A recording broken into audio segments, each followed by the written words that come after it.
Voilà. Aujourd'hui, le sujet du jour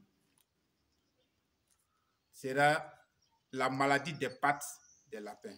Juste parce que il y a un de mes membres qui a demandé que je fasse une autre vidéo sur la nécrose des pattes, donc cancer de pattes de lapin. C'est-à-dire la lapine ou bien le lapin qui a souvent les pattes enflées, voilà, qui ont les pattes enflées, qui n'arrivent pas à s'arrêter sur les pattes parce qu'il y a une plaie ou bien des plaies sous les pattes, etc., ou bien des enflures. D'accord? C'est ce qu'on appelle la nécrose de pattes. D'accord? Ou bien la dépôt dermatite. Ça, ce sont les différents noms. OK. Donc, sur ce, j'ai dit au frère que c'est dû au fait que l'espace vital du lapin est réduit. C'est-à-dire la cage est petite. Parce que quand le lapin est dans la nature, il a une activité physique. D'accord? Or, quand la cage est restreinte, quand la cage est petite, il est immobilisé, il est arrêté à la même place. D'accord? Si bien que tout ce que vous allez utiliser comme plancher, c'est-à-dire grillage ou bien contreplaqué ou bien je ne sais pas quel matériau vous allez utiliser. Donc la patte est protégée par la fourrure, c'est-à-dire les poils de lapin. Du coup, vous allez voir que cette fourrure-là va disparaître, va s'arracher. Parce que la patte commence à ne pas être normale, d'accord, à être infectée, à devenir une plaie. Donc les poils là vont quitter. Une fois que la fourrure quitte, la plante de la patte du lapin est en contact avec le grillage ou bien la matière que vous allez utiliser pour pouvoir élever votre lapin. Et le fait qu'il n'est pas toujours en activité, parce que ce n'est pas grand, vous allez voir que ça commence à s'enfler. D'accord? Et ça va provoquer ce qu'on appelle du pus. Après le pus, vous allez voir que ça va se casser et ça va donner des plaies. D'accord? Faites très attention. C'est vrai que ce n'est pas contagieux. C'est pas contagieux, mais ça amène le lapin à ne pas être, si c'est une femelle, à ne pas être, je m'appelle, avoir de la chaleur. Parce que du coup, son organisme ne répondra plus à certaines demandes. Si bien qu'elle n'aura pas de la chaleur, vous allez voir qu'elle va plus bien se nourrir parce qu'elle est préoccupée par ce mal-là, etc., etc.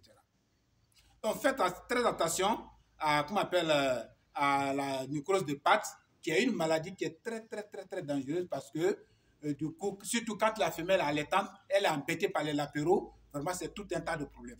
D'accord? Mais comment soigner ce mal-là? Ce que je vais vous dire d'abord, il faut au moins dans la semaine, 1 ou 2 fois vérifier les pattes de vos lapins.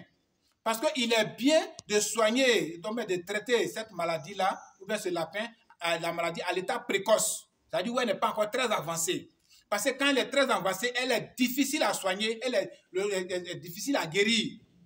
D'accord? Donc, vérifiez les pattes de vos lapins au moins 1 ou 2 fois par semaine.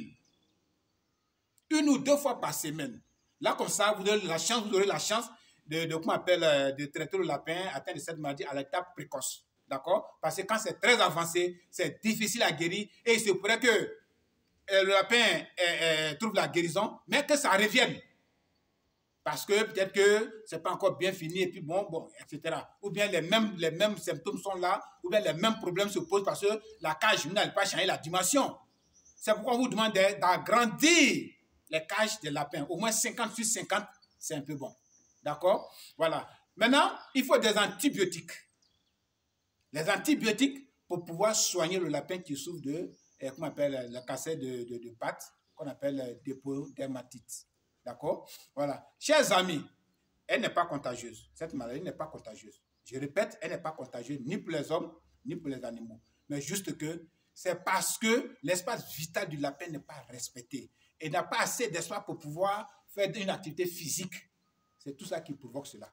D'accord? Voilà. Donc, c'était juste pour vous rappeler cette leçon, pour vous rappeler que cette maladie est une maladie qui est vraiment, qui a des effets négatifs sur le rendement des choses. Parce qu'une fois qu'une lapine a ça, c'est difficile qu'elle soit en chaleur.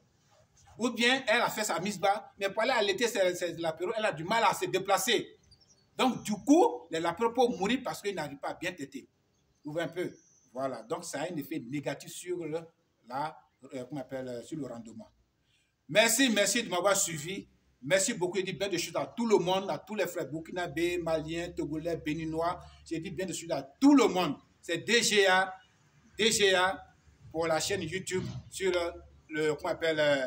YouTube, la chaîne des cuniculteurs. Celle qui donne les vraies informations sur la cuniculture, celle qui est suivie par les cuniculteurs et qui n'est pas suivie par tout le monde, mais par les cuniculteurs.